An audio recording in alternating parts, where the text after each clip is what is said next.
Hello everyone and welcome to Fio Labs. Today we are going to see how a multi-layer perceptron works.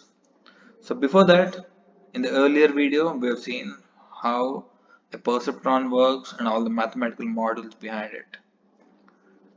So perceptron is a very good learning model, but as few of you have observed, this is not practical. The reason being, you can see that there's only one output for a perceptron, so it can give input outputs like yes or no.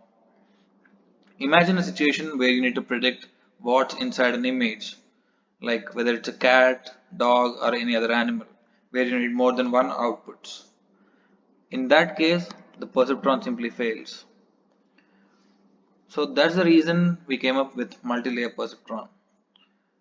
So multi-layer perceptron is basically divided into two basic networks. One is shallow and the other is deep neural networks. So we'll just see what they are. So in the shallow neural networks, we have one hidden layer, and in the deep neural networks, as you can see, we have like more than one hidden layers. So let's see in depth what these hidden layers mean and what they actually do. But before that, as you can see, multi-layer perceptrons have more than one output.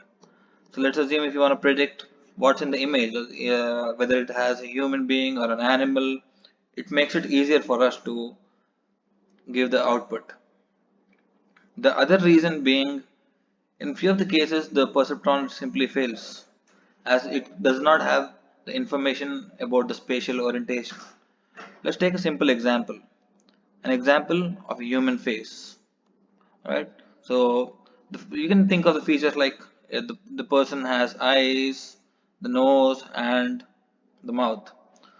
So when you individually input these in the perceptron, even if there's no spatial orientation in the image, like it has eyes at a different place, and then it has a mouth at a different place, and then it has a face at a different place.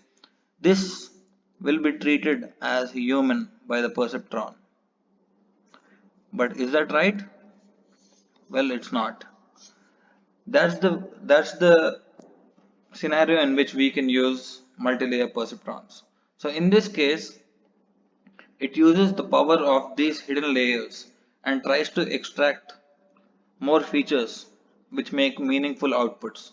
So things like face and nose are combined to make another special feature which might say something like, okay, I need the face and the mouth in the same input. So this is somewhat meaningful and it helps in giving better outputs. So the deep neural networks are capable of extracting much more meaningful and deeper features from big data sets. So you can think of it as like combining different types of features in different possible ways and giving out a meaningful output. This is how multi-layer perceptrons work. Thank you.